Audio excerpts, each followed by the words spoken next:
O Senhor esteja convosco. Ele está no meio de nós. Proclamação do Evangelho de Jesus Cristo segundo João. Glória a vós, Senhor. Havia um chefe judaico, membro do grupo dos fariseus, chamado Nicodemos, que foi ter com Jesus de noite e lhe disse: Rabi, sabemos que viestes como mestre da parte de Deus. De fato, ninguém pode realizar os sinais que tu fazes, a não ser que Deus esteja com ele.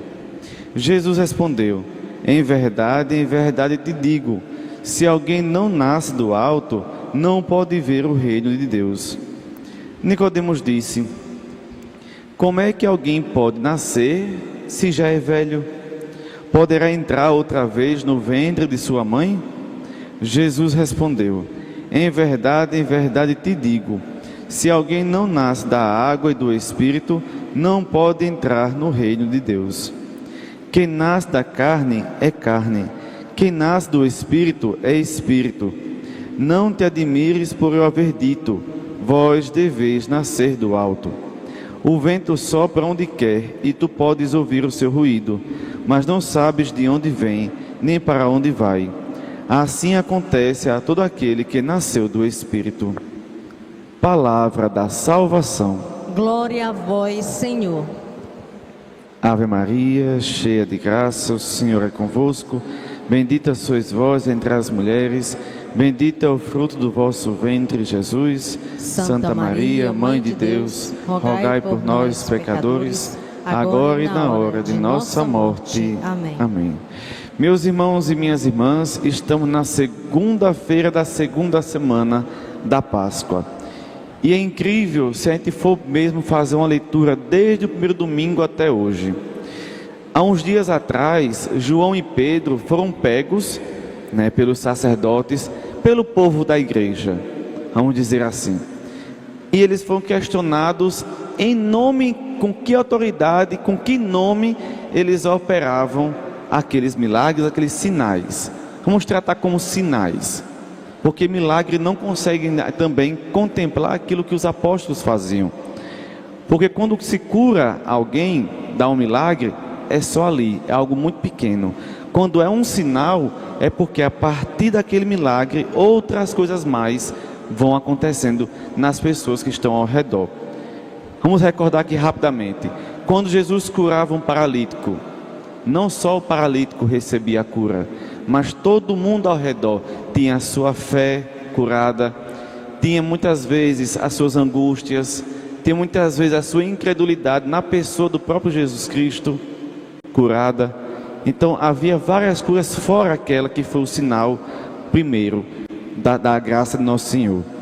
Então, quando eles são questionados, ele diz: é na autoridade do nome do Senhor Jesus, aquele a quem vós matastes, aquele a quem vós crucificastes.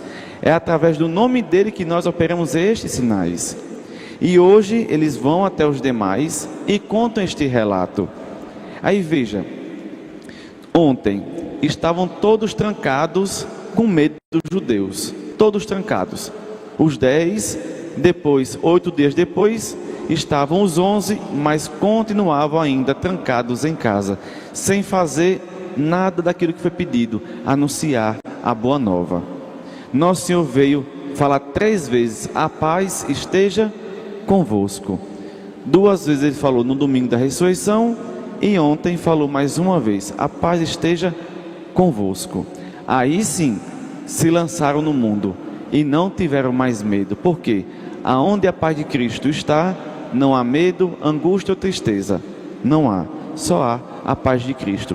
E hoje, eles relatando isso para os outros apóstolos, da missão que eles estavam fazendo, e que foram repreendidos por estar agindo como estavam, em nome de Jesus, fazendo a cura, as pregações e tudo mais. Os outros apóstolos poderiam falar assim: olha, isso já é um sinal da gente parar um pouco e não fazer mais, porque nossa vida está em risco. Não, fizeram uma oração de confiança a Deus, porque eles sabem que nada que eles fazem é por eles ou através deles, é tudo em nome e em honra de Deus. Então tenhamos essa consciência.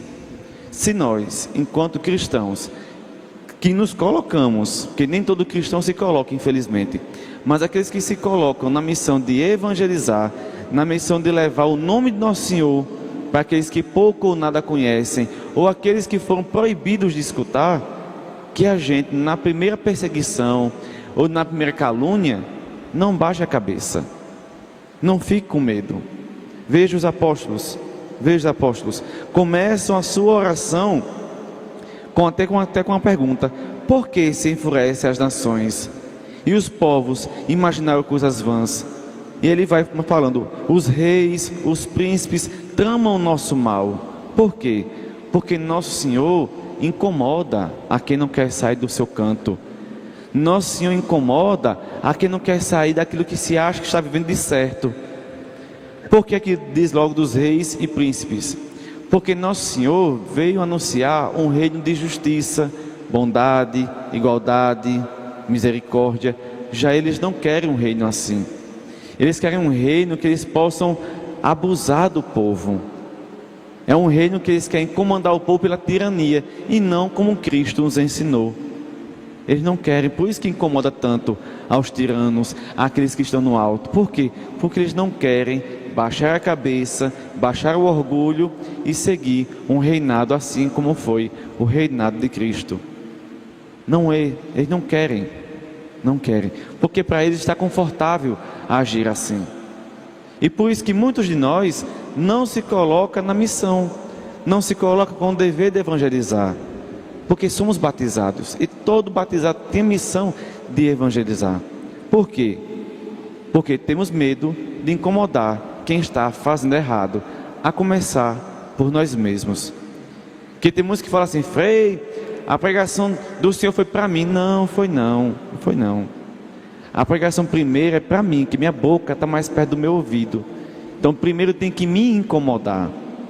Então quando a gente vai anunciar o Evangelho, quando vamos na casa de alguém para anunciar a palavra, nós não vamos lá para incomodar o outro com a palavra de Deus, tirar o outro, não. Primeiro nós nos incomodamos, deixamos com que essa palavra nos movimente, nos tire do nosso confortável, e assim anunciemos a graça de nosso Senhor, e a graça que Ele pode fazer na vida daqueles que o ouvem. Então é esse o processo, e veja que os apóstolos depois disso, não se entristecem, não esmorecem, não se cansam. E eles mesmos, nas orações dele, de hoje, essa oração de confiança que eles exercem em coração cheio ao Pai, diz: estende, Senhor, a mão, para que se realizem curas, sinais e prodígios, por meio do nome do teu santo servo, Jesus. Que é aquilo que eu venho falando sempre: em nosso nome, nós não operamos nada. Nós não operamos milagre, nós não operamos graça, sinais, nada. Nosso nome não tem força de nada.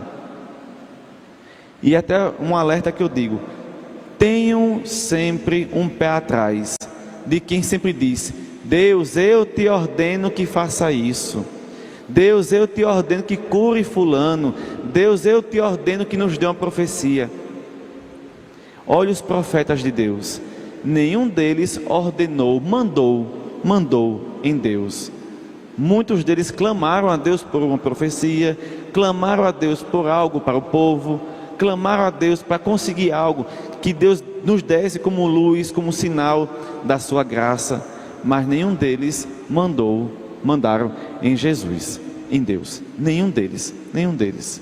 Nem os apóstolos, que andavam com o próprio Cristo, o Verbo encarnado, nunca olhou assim: Jesus, eu mando que o Senhor multiplique ou faça isso. Não, sempre em nome do Senhor. Então tenho muito receio das pessoas que ficam dando profecias em seu nome. Eu profetizo que,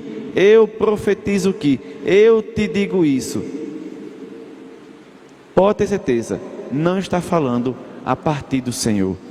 Porque todos os profetas, leiam as Sagradas Escrituras, todos os profetas diziam: o Senhor teu Deus diz, escuta Israel, o Senhor teu Deus diz, o Senhor me pediu para falar. Sempre a autoridade do Senhor, que usa dos profetas para falar para o povo. E não o povo que usa de uma autoridade que nem tem para mandar Deus falar. Não existe.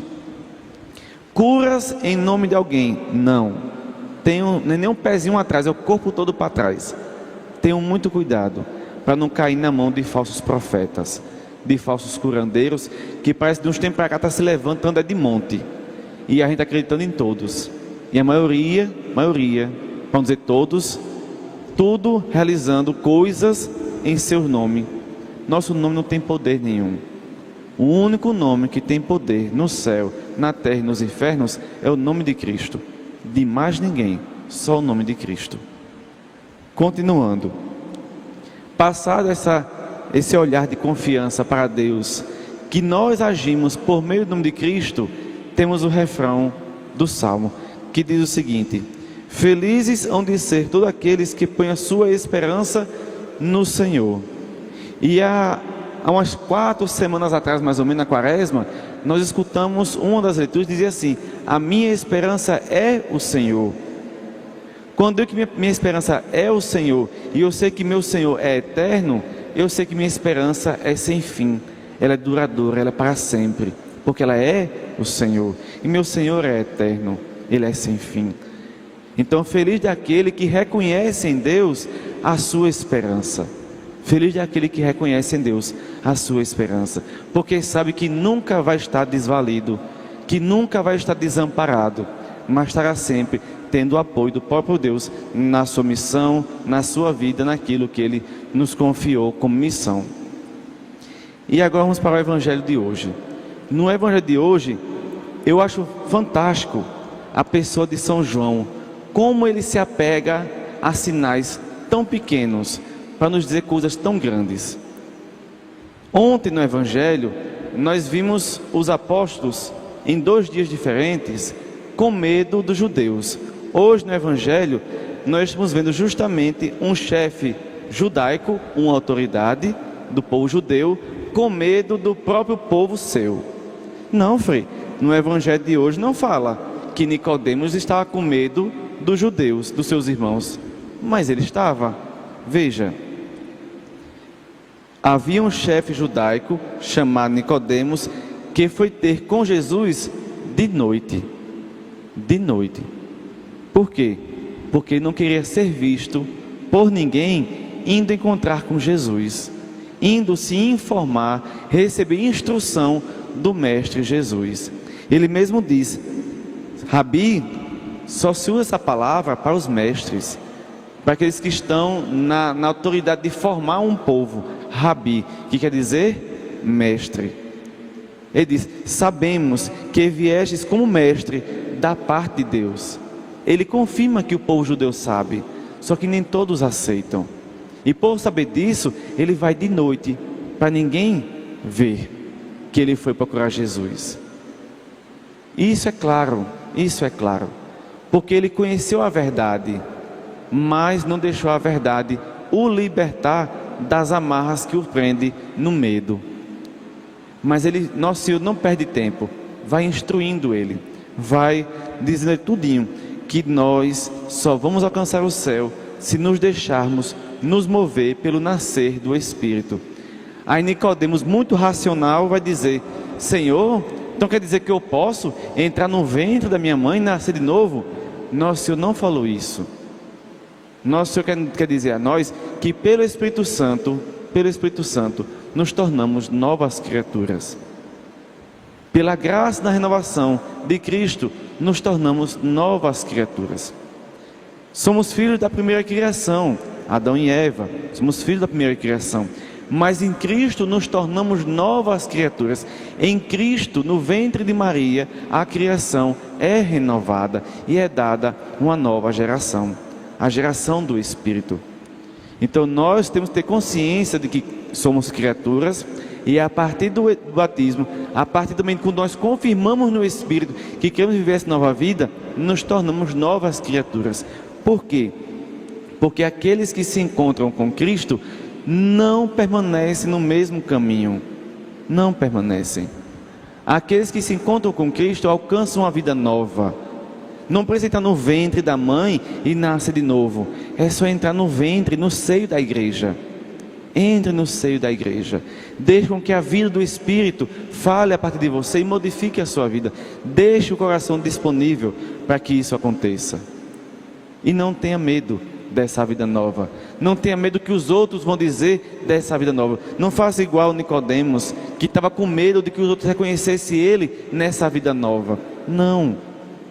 A nossa conversão só nos cabe explicar entre a gente e Deus. Mais ninguém precisa saber. Mas ninguém precisa entender a minha conversão entre eu e Deus, porque meu caminho é daqui para Ele e não daqui para ninguém, daqui para Ele. Por isso que não interessa, não sejamos igual a Nicodemos, que vai na casa da noite, nos escondidos, encontrar com Jesus para ninguém saber que eu sou de Jesus. Mas sejamos aqueles que andam nas claras, aqueles que não se escondem, mas aqueles que evangelizam no clarão do dia, nas situações que mais precisam de receber ainda essa luz da ressurreição. Louvado seja nosso Senhor Jesus Cristo.